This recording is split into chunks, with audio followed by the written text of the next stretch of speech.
Hello everyone, welcome to my channel. आज हम लोग डिस्कस करने वाले हैं 12th Maharashtra board history chapter number 2 European colonialism का एक्सरसाइज और इसकी टिक मार्किंग करने वाले।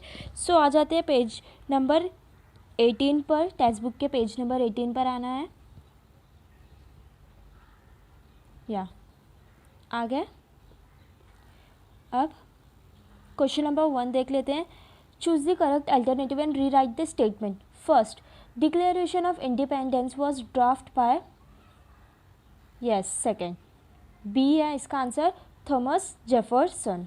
Okay, now second, the second Anglo Burmese war fought during the times of C lord Dalhousie. B देख लेते हैं। find the incorrect pair and rewrite the correct statement. Okay, so first Togoland German colony, right है। Second Egypt British colony, this one is also right. Third Orange Free State Dutch colony, okay correct. Now fourth Ivory Coast, इसका ये wrong pair है, इसका answer है French colony. ठीक है, Portuguese नहीं है, फ्रेंच है। Now second question number 2A, right the names of historical place person events. First, The resign from Florida to California on the southern coast of America was under the control of Spain. देखो spelling अच्छे से लिखो, ठीक है। Now second, the sea voyages from exploration were encouraged in the reign of Queen Elizabeth I. ठीक है, Elizabeth I। अब B देख लेते हैं। Choose the correct reason and complete the sentence. First, the British wanted to gain control over Myanmar because क्या इसका है? Yes, tick mark लगा है पहले से ही। B, it was very important for them to control the natural resources and the market in Myanmar. Okay, खाली यही दो ही सेकेंड ही टिक करना है एंड लिखना है, बाकी कुछ भी नहीं। अब डायरेक्ट क्वेश्चन नंबर 3 पे आ जाते हैं। Question number 3, complete the concept map. The cause of rise of colonialism, इसका आंसर हमें कहाँ मिलेगा? पेज नंबर 11 पे मिलेगा। सो पेज नंबर 11 पे आ जाते हैं।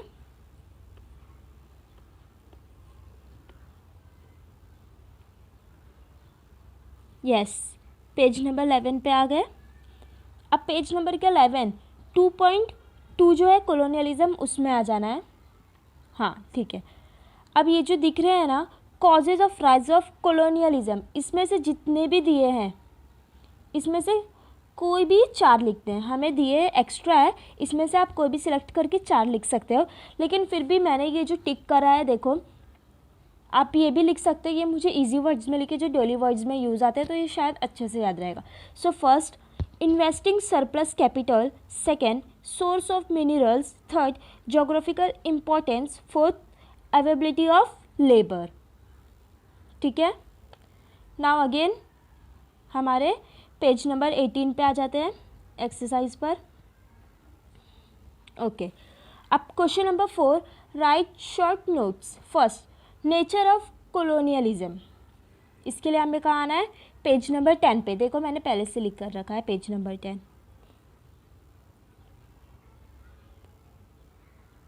पेज नंबर 10 ओपन कर लेना है। हम आ गए पेज नंबर 10 पे। ये देखो, सबसे पहले स्टार्टिंग के लेसन के फर्स्ट पैरा जो है ना, उसमें ही मैंने देखो, उसमें ही जो मैंने टिक करा है जहाँ तक, उतना ही लिखना है।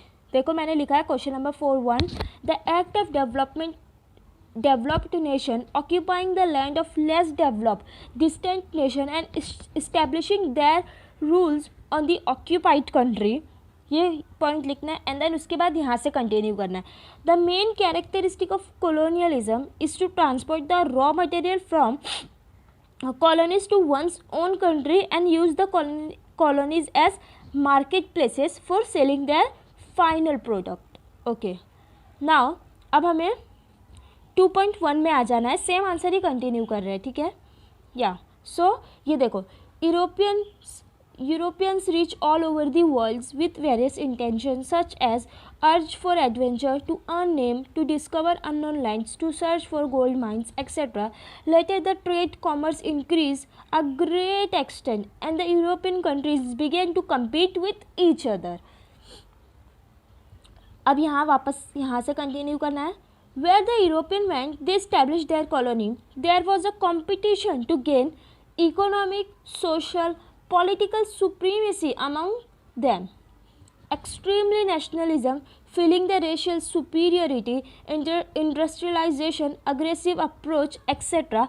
are some of the factors that led to growth of colonialism.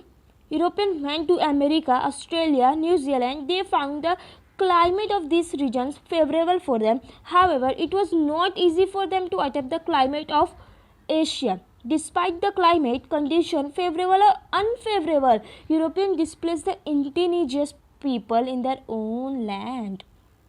कितना बुरा हुआ. And then ये last point continue कर देना है. In the later half of the 19th century, England had built a very flourished trade as a result of an industrial revolution. ये कौन सा आंसर था? क्वेश्चन नंबर 4 का फर्स्ट. देखो पूरे जो राइट थे अंडरलाइन वाले वो सारे ठीक है. अगेन आ जाते हैं हमारे एक्सरसाइज पे. आ गए हम लोग. अब देख लेते हैं question number 4 second, America war of independence. इसका हमें आंसर कहाँ मिलेगा? पेज नंबर 11, 12, 13, 14 हर जगह से थोड़े थोड़े पॉइंट्स मिले हैं.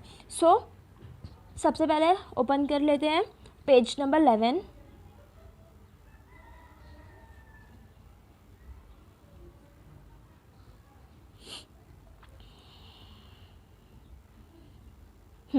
सो पेज नंबर 11 पे आ गए. अब ये देखो, the stronger European countries dominated the weaker countries by establishing colonies there and push them into subjection. The European migrants seize the land of original. ये यहाँ तक लिखिए 11 पे, पेज नंबर 11 पर बस इतना लिखना है. देन पेज नंबर 12 पे आकर ये लिख देना है, कंटिन्यू करना. Inhabitants in America and if needed massacred them. फिर ये नीचे पैराग्राफ में ये लाइन कंटिन्यू करना जो रेड मार्क किया है मैंने वही. So Portuguese brought Brazil in the America continent under their rule and so did Spain by taking hold of Mexico. अब 12 पेज नंबर पे इतना ही लिखना था. अब हमें आ जाना है पेज नंबर 13 पर. ये देखो, अब ये सेकेंड लास्ट पैरा से यहाँ पे कंटिन्यू करना है. So to suit its colonial interests, England began to impose restriction on the colonies. The maritime law was a step in this direction. This law authorized only the British companies for sea transport. अब ये दूसरा paragraph. The Stamp Act 1765 made it obligatory to purchase special stamps for important documents.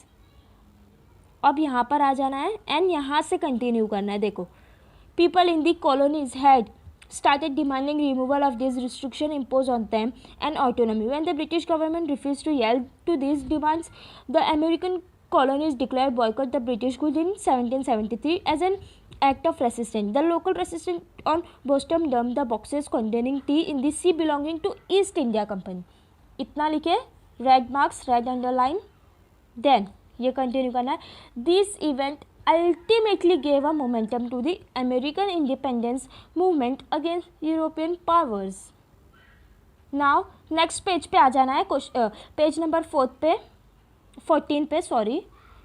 Okay, so the conflict between the colonies and the British army continued for some time, resulting into several battles after the colonies declared independence. Finally, at Saratoga, the colonies got a decisive victory over the British army. Then again ये red mark continue करना है. Eventually, Spain also joined the colonies in their struggle for independence on 7th of October 1780, George Washington defeated the British Army on 19th October. The British General Lord Cornwallis surrendered and America became independent. The American Revolt for Independence is also known as the American Revolution. And then ये again red mark continue करना है last.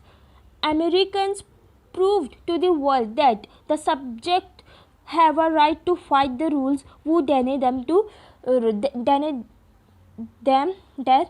their natural rights. Okay. अब हम लोग question number 5 explain the following statements with reason देख लेते हैं.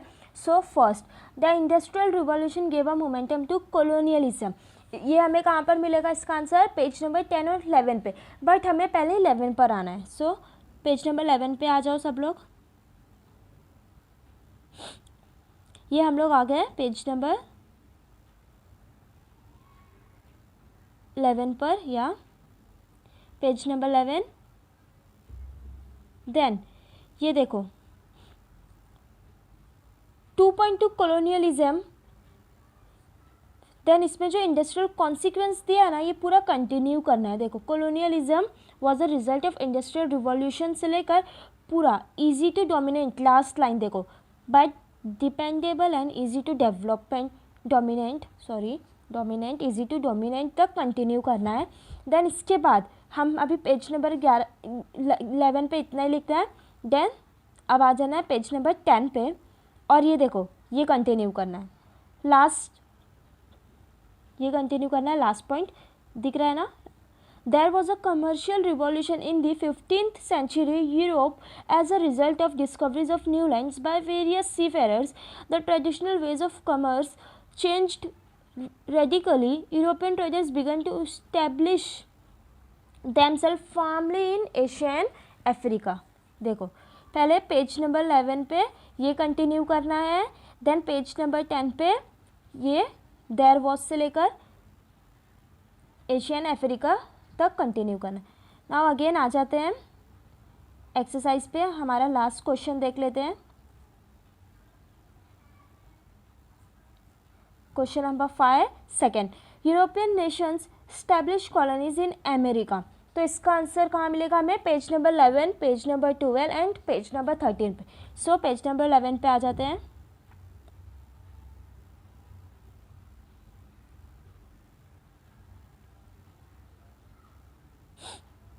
Page number 11 आ गए.